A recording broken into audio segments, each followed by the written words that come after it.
Hello, sports fans. Welcome to the Oklahoma Sports Report Thunder Finals Edition. I'm Rick Heath, with me Mark Rogers, and we are at what 405 Magazine calls the best burgers and onion rings in the city, the Garage, here on I-240 and Western. There's lots of garages around the metro.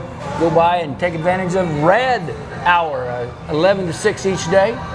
Mark, we're taping this before the actual game, so we're kind of projecting. Okay, we're projecting. But we're going to look back first, okay? We're going to look back and say what an absolutely great game Game 5 was for the Thunder. Yeah, the Thunder, a lot of similarities to Game 1, which Oklahoma City controlled for most of the contest, except they did not give up the lead late when the Pacers got close to them. 3-point game, 2-point game even at one point in time in the fourth quarter. So Oklahoma City began both games with swarming defense, got out to a lead, but then held on and closed it out in Game 5 as opposed to what they did in Game 1. You know, and had, J-Dub had a great game, Shea had a great game, the bench helped a lot, Chet and Ihart, everybody contributed from the Thunder's point of view.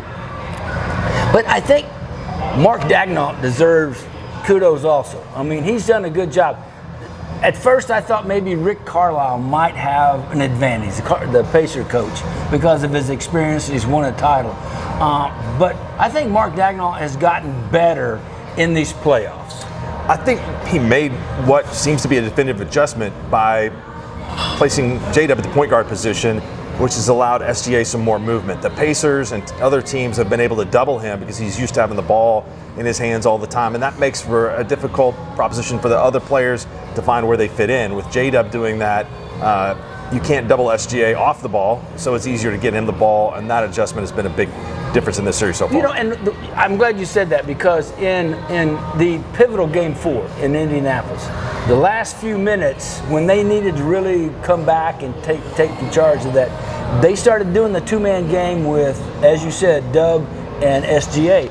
And SGA would come up and screen Dub's man, and they would get the switch, and then at the top of the key, SGA would get the ball one-on-one, and then he would deal. And he dealt like nobody else with 11 points there in the last few minutes to take control of that Game 4. That was incredible closing out, for sure. It was. And, they speaking of closing out, that's what the Thunder need to do. As I said, we're talking about this before it's happened, but they will need to either close out Game 6 in Indianapolis or be back for Game 7 here in Oklahoma City. Hey, we are at the Garage on I-240 in Western, and you can come by any day for Rat Hour, 11 to 6, where they have specials on beer and mixed drinks, and also they have the best burgers and onion rings, according to 405 Magazine, in the metro right here at the Garage. We'll be back with more after this.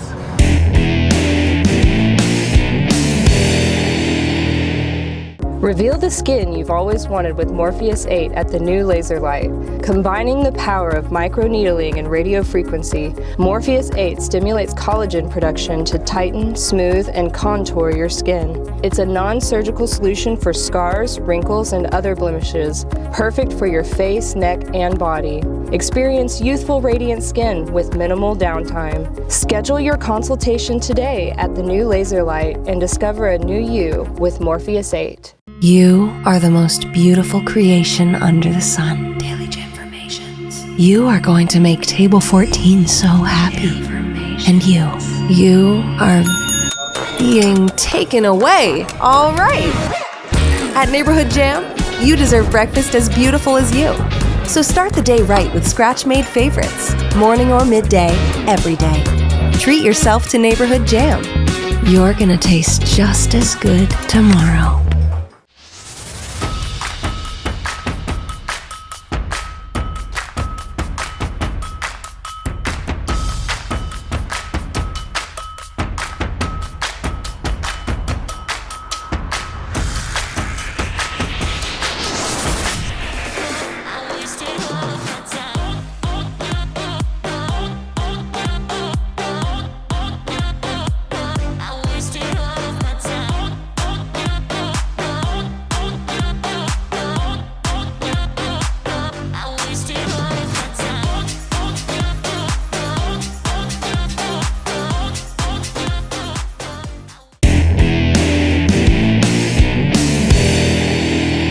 And welcome back Oklahoma Sports Report Thunder Finals Edition. Mark Rogers, Rick Heath here from the garage. You know, all morning they've been talking on national TV, on X and all that about Batman and Robin. Yeah. Okay, and I'm kind of tired of that because, I mean, is he Scottie Pippen? Is he, talking about Dub?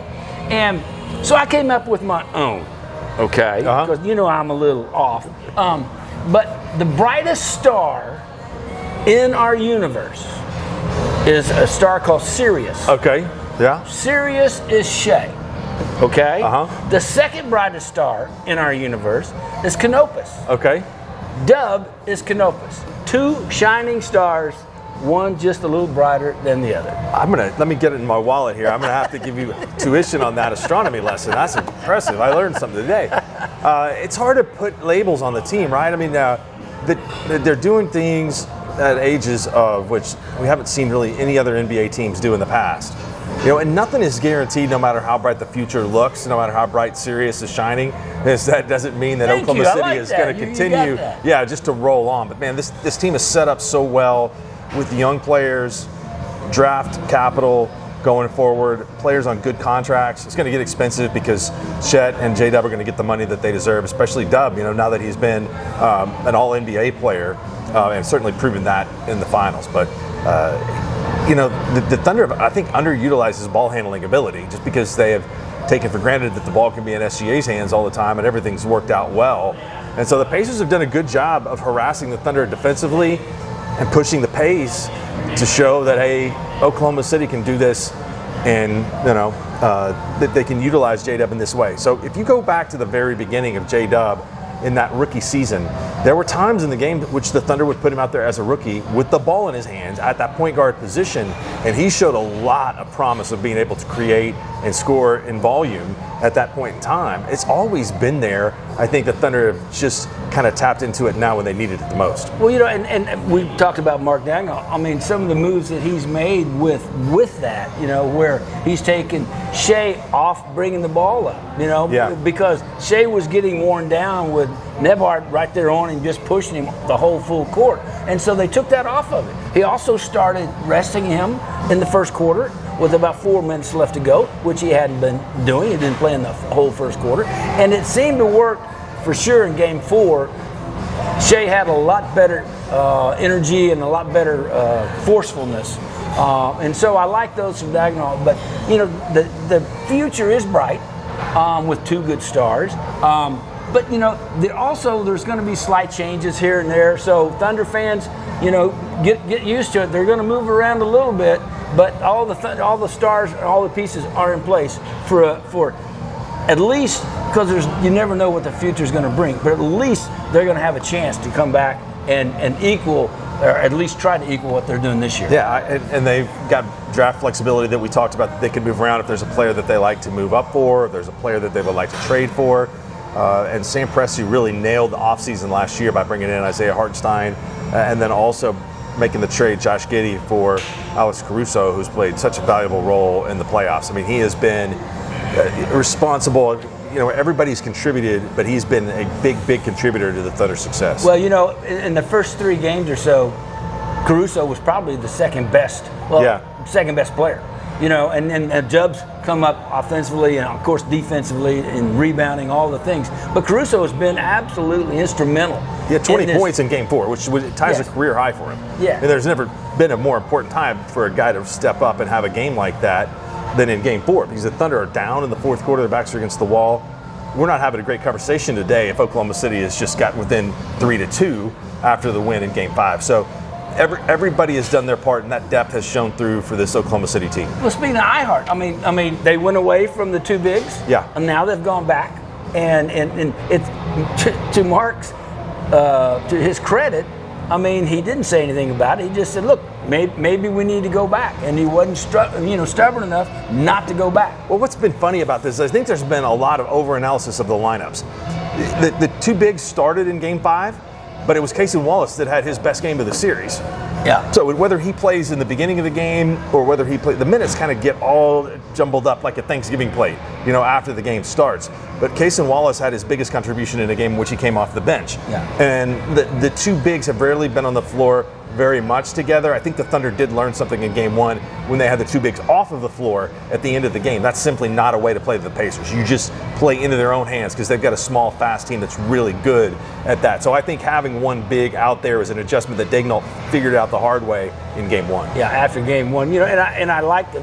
After he started the two bigs, he would sub out Chet early. Yeah. And let him get a little bit of rest, and then come back, and Cason and Ihart would go back off or whatever. But There's been some games with a substitution pattern for Oklahoma City. Yeah. There has been. I mean, especially you take SGA out at a different time, it makes the Pacers, because you have to focus on that when you're Indiana. The non-SGA minutes for Oklahoma City have looked a little different until Dub has stepped up in the series. So I think that there's just a little subtle gamesmanship that's gone on there from Daigneault. Hey, we'll come back and we'll talk a little bit about the Pacers. But we are at I-240 and Western Garage here, where they have the best burgers and onion rings in the metro right here, according to 405 magazine. Come by and have a good burger, good onion rings, and Rat Hour from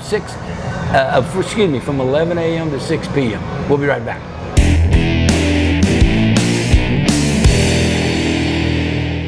Reveal the skin you've always wanted with Morpheus 8 at the new Laser Light. Combining the power of microneedling and radio frequency, Morpheus 8 stimulates collagen production to tighten, smooth, and contour your skin. It's a non-surgical solution for scars, wrinkles, and other blemishes, perfect for your face, neck, and body. Experience youthful, radiant skin with minimal downtime. Schedule your consultation today at the new Laser Light and discover a new you with Morpheus 8. You are the most beautiful creation under the sun. Daily Informations. You are going to make Table 14 so happy. And you are being taken away. All right. At Neighborhood Jam, you deserve breakfast as beautiful as you. So start the day right with scratch-made favorites. Morning or midday, every day. Treat yourself to Neighborhood Jam. You're gonna taste just as good tomorrow.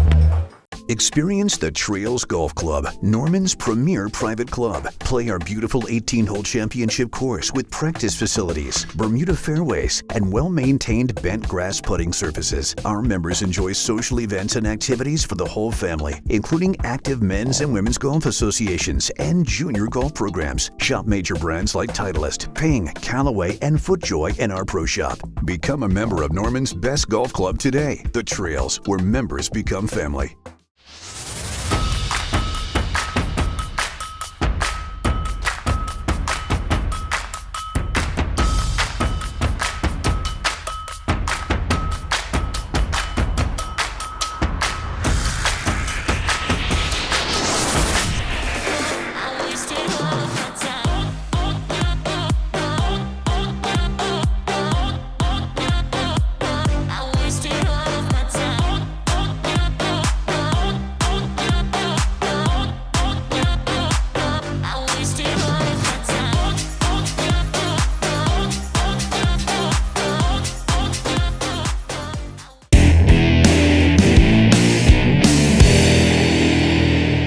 And welcome back.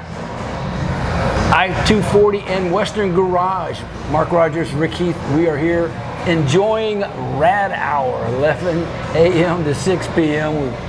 We have all kinds of specials on drinks and beer, as well as the great burgers. Mark, let's talk a little bit about Pacers. You know, the Halliburton got hurt in the last game, and I think that was something that it almost helped the Pacers, because the guy that came in to replace him actually got the Pacers back in the game, TJ McConnell. TJ McConnell's been a great bench player and role player for them this past season. And so they utilize him at necessary at times. Sometimes he plays more minutes than others. He's a little bit like Aaron Wiggins for Oklahoma City. He's a good player.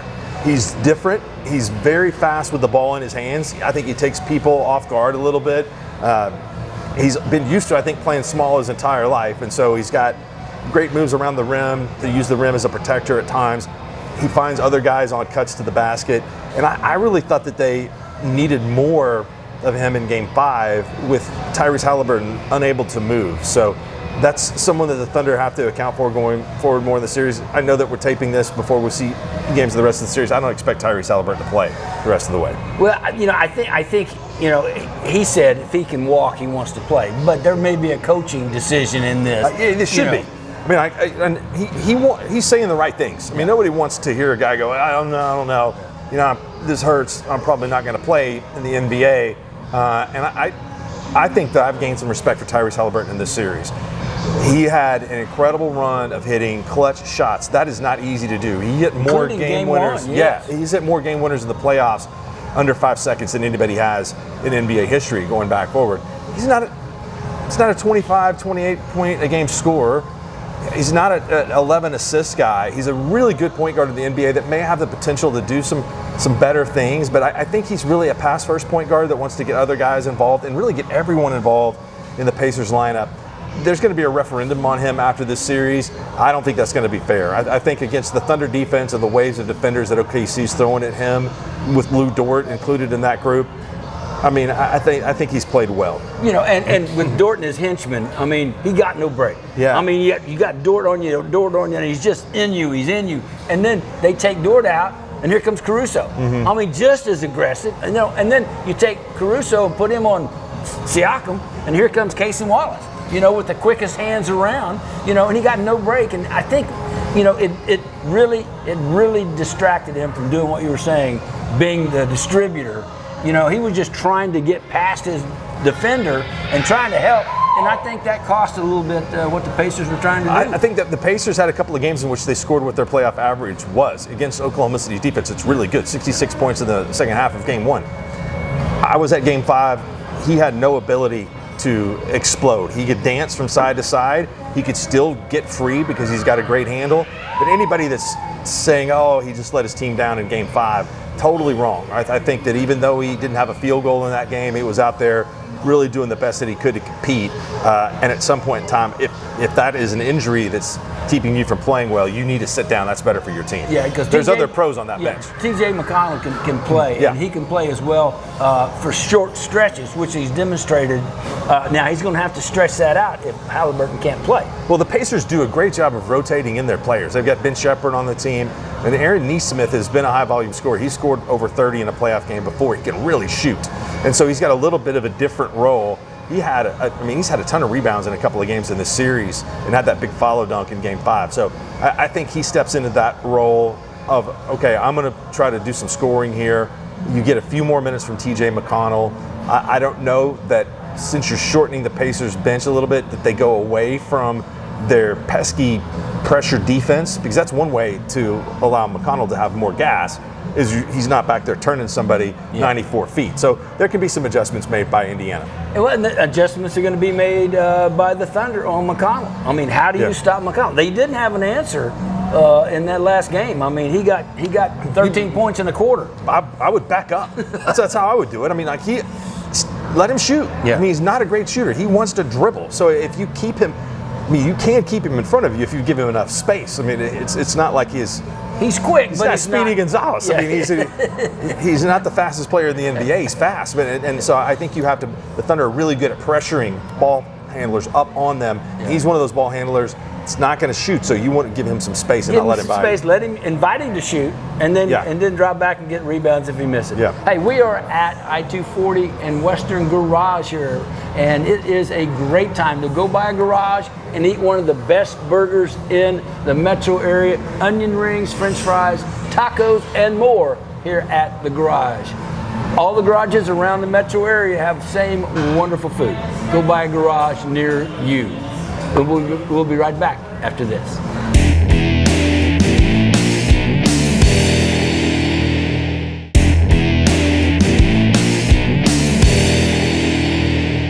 And welcome back, Oklahoma Sports Report, Thunder Finals Edition. Yay, I'm a fanboy again. Ah, that's awesome. I'm a fanboy again. I came in being a fanboy. Thunder head to toe. I'm Thunder today. I mean, it's